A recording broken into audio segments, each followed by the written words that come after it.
Hey guys, Coach JZ here with another Lifetime Athlete Training Tribe weekly update, or our T2 Wow. This time for April 29th, Monday, April 29th. And it's exciting because we are beginning our new month and block. And so that's the power block. That's the power training block. It's going to be for 2 months, as it always is, through May and June. And I'm here in the pod station today. You can probably notice, but I thought, hey, what a great way to give you guys an update video. And I'm going to pull up that document so I can speak along with it rather intelligently, if that's possible for old daddy here. Well, we want to be thinking about power now in this block, but I don't want to encourage you to just jump into it recklessly. So power being force times distance divided by time. Now we have that in both an anaerobic and aerobic qualities, and we've done some reviews in a previous masterclass and other elements to learn more about that. But for right now, all I'm going to say is just envision yourself not only as a lifetime athlete, but as someone who can move a bit more explosively. Whenever we start a new block, sometimes the member program document can be a little lengthy, and I don't really want to apologize for that because I want to say that's how we get the information out there, and I'm going to encourage you to read through it perhaps multiple times if you're so inclined to really get a feel for what we're trying to do. Now, this block, it's got 2 workouts, A and a B, and they're flexibly recommended to be done 2 to 3 times each in a week. So if you're performing well in the workouts and you're recovering, great. Go ahead and do 3 A's and 3 B's, alternating them, A, B, and so forth. But if you find, I'm having trouble adapting to this new explosive movement in my tissues, and I need a couple easy days, well, don't take a total off day, but take an easy light activity day of your choice, and that'll help you get through this first week and then right into the programming. So let's talk about workout A first of all. That is an outdoor workout, and it's so exciting because now we get to go to our field, our park, our playground, our sports facility, backyard, whatever you have available. That was one of our assignments recently, is to seek that out. And so now we're going there. We're training at the field with the old FittKit, and that's the FittKitt 5-gallon bucket, your functional training sandbag, a medicine ball, elastic tubing or band, a rigid strap, your water bottle, and of course your killer attitude.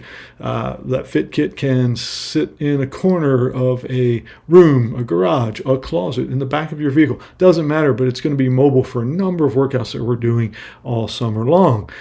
So take your FittKit to the field and start off really with what's a classic warm-up. We're just going to jog for about 5 minutes. We're going to walk for 5 minutes first, then we're going to jog for 5 minutes. Nice and easy, no concern about pace. Then we go into some old school calisthenics, doing about 20 each basic movements. I know you'll recognize all of those things when you see them in the table. Then take your tubing or band, connect it to any post or sturdy object at about rib cage level, and perform 15 each of rowing, chest press, curls, and kickbacks. Again, just pumping a little blood through the body. Then we've got locomotion drills. Now, these will be familiar to many of you longtime tribe members, but for new cats, it won't be too complicated. You're going to drop either a water bottle or a hat or your bucket 20 yards apart on the field, and then you'll do a side shuffle, a karaoke or crossover or grapevine type gait, a casual skip, which sometimes we call the lazy skip or the playground skip, and then a back pedal. And I'm not going to give you any requirements, just have some fun moving your body multi-directionally and working on a bit of footwork, but without me encouraging you to go hard first. Let's get some reps in, get some technique down before we do that. Now, in the primary of workout A, this is really where it's at, because we're doing power complexes. And so a power complex in this instance is going to be doing 8 repetitions of an anti-gravity movement with your sandbag, followed by a 40-yard stride. And I'm not calling a 40-yard dash just yet because we're gonna start kind of conservatively. So you're gonna do your 8 reps of an exercise, which I'll talk about in a moment, and then run 40 yards. Walk back slowly to fully recover before repeating. And we're gonna do 3 rounds at each exercise or exercise station. So you're going to get 12 reps total of this. The first one is a sandbag back squat. So you just swing that sandbag up onto your back, rep out 8 reps. Right now, we're not too concerned about depth in this, but you want to ascend a little bit more powerfully than we have been doing in some of our strength type training. Drop the bag, run your 40. Do that 3 times. Come back, and it's fine if you take a little extra break, catch your breath, drink some water. It doesn't matter. We want that power output, so we're really not trying to push the conditioning factor just yet. Sandbag front squat is next. So that's where you're going to hold that sandbag in the front. You can give it kind of a log wrapping hold, kind of a high zercher, we call that, or a goblet style cupping with your hands under the sandbag, under your chin. It doesn't really matter. We just want the front loading. That's going to put a little more weight on the balls of your feet, work those quads or anterior chain a bit more. Pump out your 8 reps, drop the bag, don't trip over it, and run. The third round of 3 that we'll do is an alternating backward step lunge. Now you can hold the sandbag on your back, you can hold it in the front, you can hold it if you want on one side only, you can put it behind your back. Doesn't matter. It's fun to be a little creative with this, and you can even mix that up. But step back with one leg, drop into a lunge. Bring it forward, step back with the other leg. So we're alternating. That's 8 reps total, not 8 reps on each leg.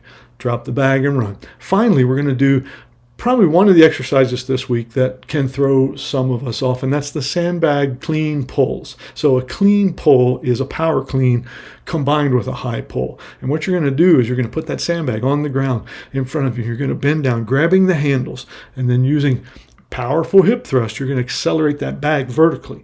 And as it's coming up, you'll finish with a little bit of high pull movement. So you ride the bag up to about face level. Don't let go. It's tap and go technique. So ride the bag down, hit the ground, and come right back up 8 times.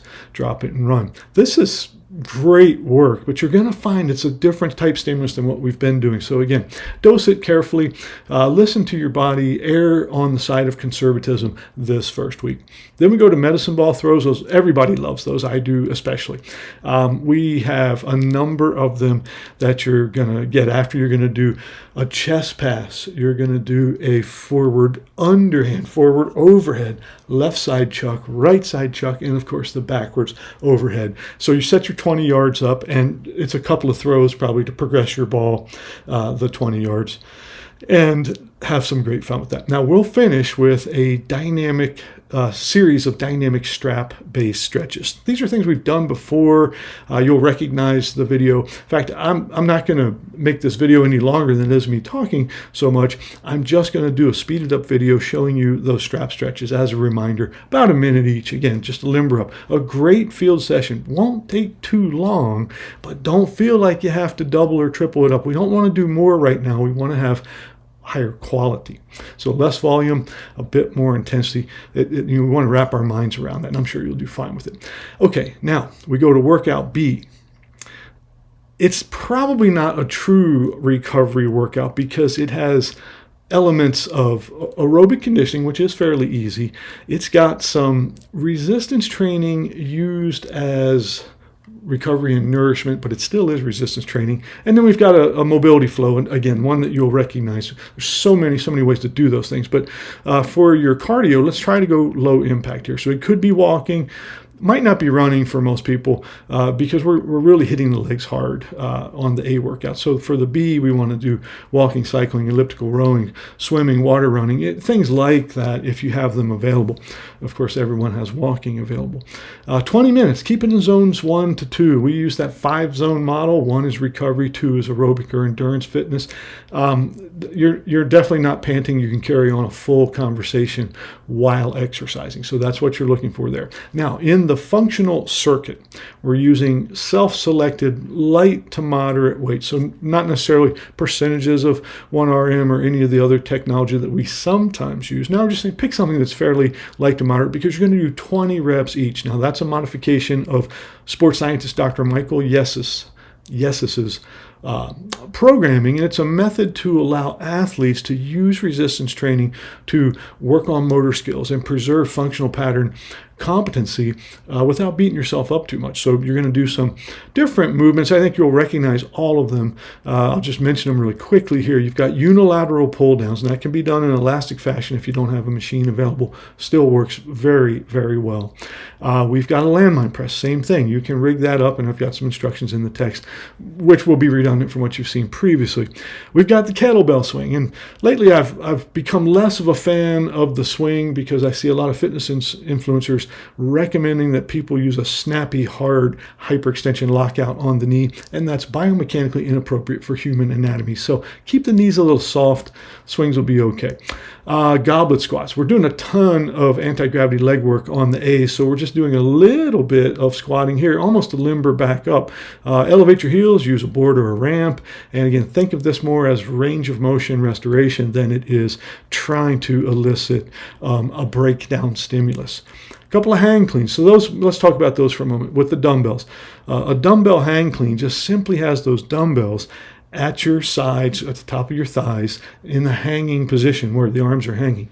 You will load and explode to accelerate those dumbbells up to a catch position, and then lower under control to repeat your rep. Now, it looks like what you might call a cheat hammer curl. That's fine.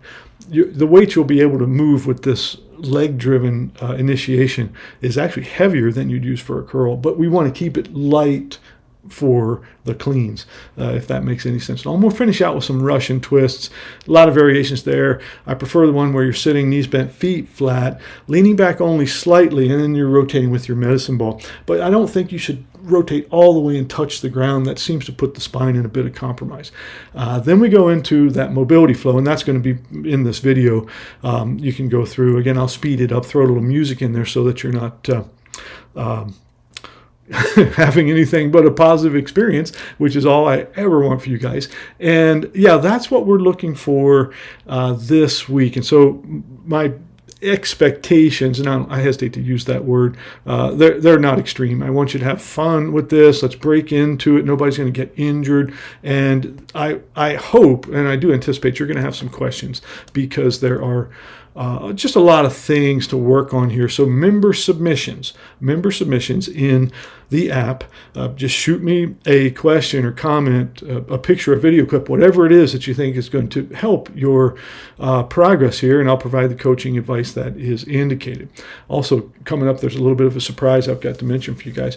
We're going to have a couple of Zoom meetings here over the next few weeks and months, kind of just surprise bonus sessions where we can do Q&A and also kind of dive a little deeper into some topics. And those have been popular in the past. I just want to get back to offering that up again as yet an additional perk to all the things we have embedded in our app and our tribe programming. So I think that's enough from me today. We'll get on with those videos, and I'll catch you next time.